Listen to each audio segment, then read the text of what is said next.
Taga-support at sa ating mga subscriber. Ayan. So for today's video guys, ayan, papunta tayo ng dialysis. At araw nga pala ng Webes, kapag araw ng Webes at araw ng Sabado, Martes yan. Ayan po yung araw ng aking schedule sa dialysis. At marami nagtatanong sa ating mga subscriber na, boss, hindi ka ba nagsasawa na magpa-dialysis kasi nga yung oras, yung biyahe, medyo matagal. So kamukha niyan, umalis ako ng umaga.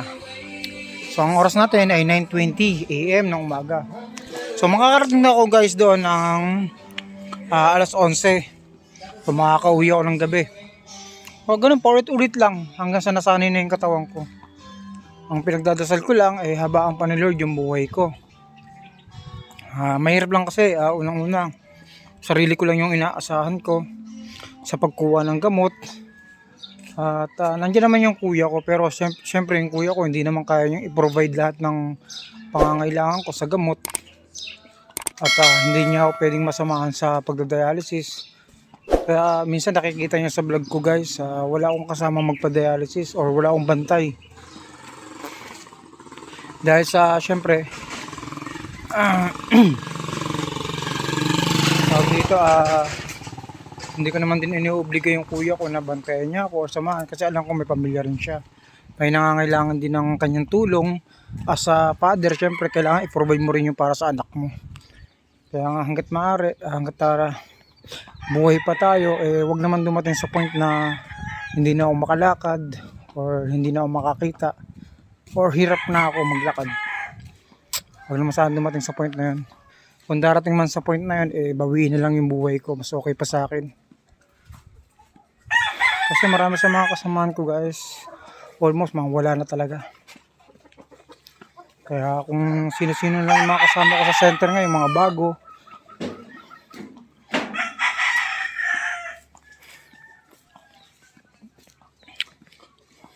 kaya lagi ko ang paalala, napakaswerte ng mga dinadaanan ng video ko na to guys. Kasi yung iba nagtatanong sa akin, yung iba nagme-message na, idol, mahirap na magpa-dialysis, masakit ba?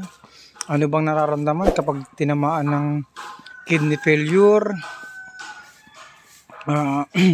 Ayan, na ibibigay ko naman sa kanila yung mga tamang sagot. Sa panahon kasi ngayon guys, hindi mo masasabi kung ano yung mga pagkain pwede sa'yo at hindi pwede sa'yo. Kasi may mga pagkain kasing healthy naman kung tutuusin tulad sa aming mga dialysis, may pagkain healthy pero bawal na bawal sa amin. Tulad ng pagkain ng mga prutas like avocado or orange, pinya, saging, almost bawal talaga dahil mataas sa potassium. So ngayon kasi ang dami nagkakasakit. Mapabata, mapamatanda. Lumulobo na ngayon yung case ng dialysis ngayon. Bakit ko nasabi? Bakit mapabata? Bakit mapamatanda? Kasi isipin nyo na lang guys, kung bibili tayo ng pagkain sa mga grocery, basta masarap, bili lang ng bili, di ba? So hindi natin nakikita yung mismong content, mismong content dun sa pagkain, kung ano yung mga hinalo, kung mataas sa sodium, kung mataas sa potassium, mataas sa phosphorus. Hindi na natin binabasa yan Basta ang alam lang natin, masarap to. Ayan, lagay kagad sa counter, di ba? So ngayon, ganun na yung kasanayang Pilipino. Tamad tayo magbasa kung ano yung mga mataas na content, kontaminado ng pagkain na yun. Kaya marami nagkakasakit. Kumbaga, kahit healthy yung kinakain mo, kapag napasobra ka, napapasama.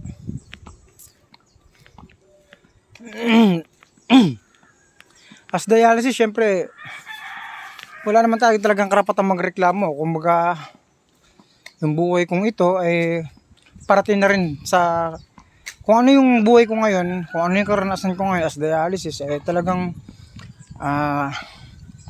acceptable ko naman talaga yun. Kumbaga, tanggap ko naman nangyari sa akin. Kasi siguro may mga pagkakamali rin ako sa mga nakaraang araw, taon na naging abusado ako sa sarili ko.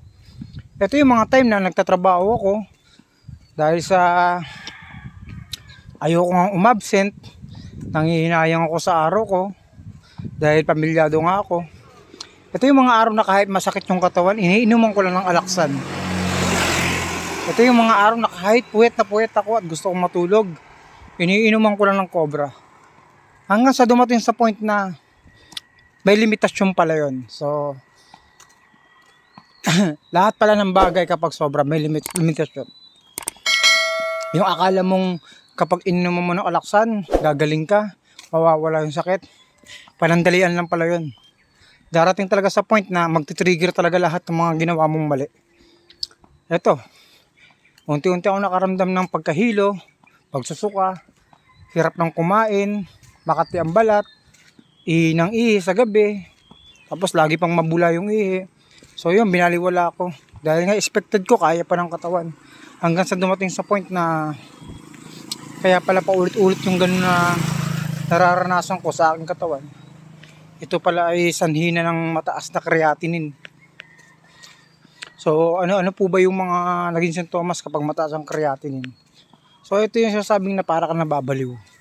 Nagsasalita ako mag-isa, gumagalaw yung pader, nagsasalita yung aso, yung kalsada pag tinitigan ko parang may kasariling buhay. Ganun yung mga naging pakiramdam ko.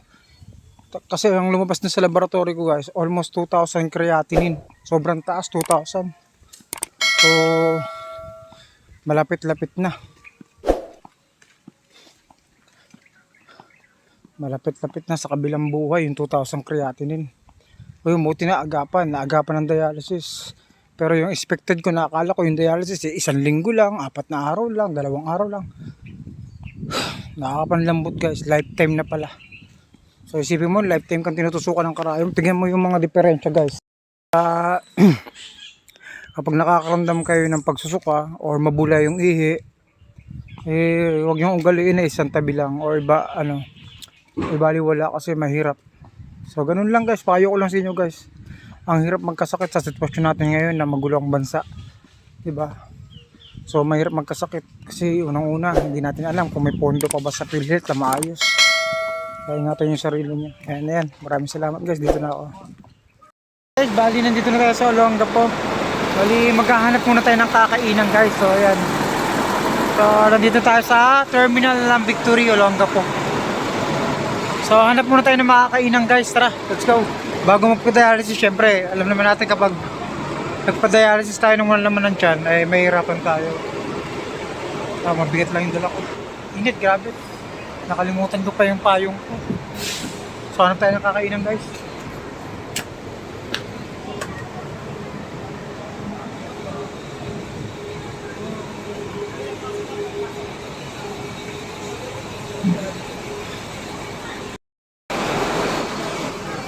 Dito, banda dito, meron dito nabibilan ng pagkain guys.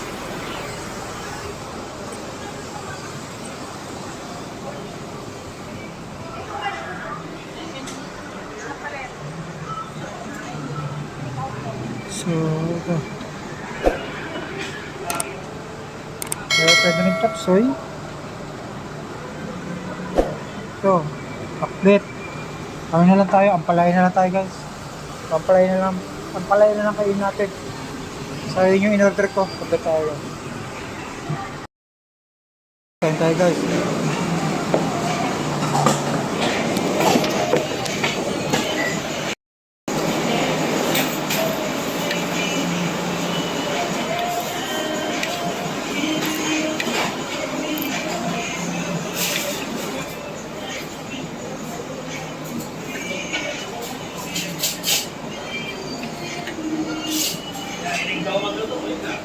Bali, tapos na tayo kumain. Bali, hanap tayo ng tricycle papunta dun sa center kung saan ako nagda-dialysis. Ayan. Tapos shoutout sa mga taga-Olongapo. Ayan.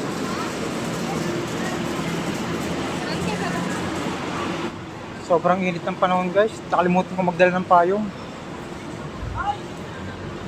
Ang dami ko na rin kasi payong na nawala.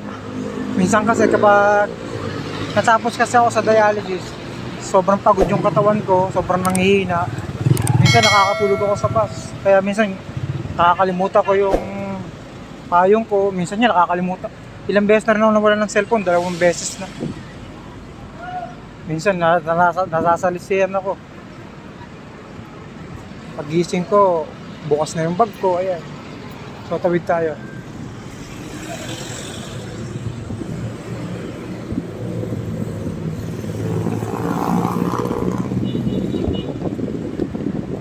Hirap ha.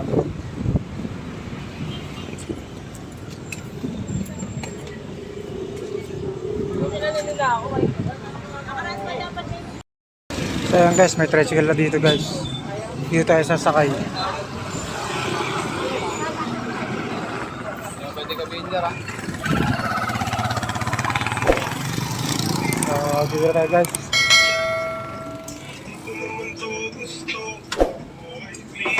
Pag-asa po, dialysis.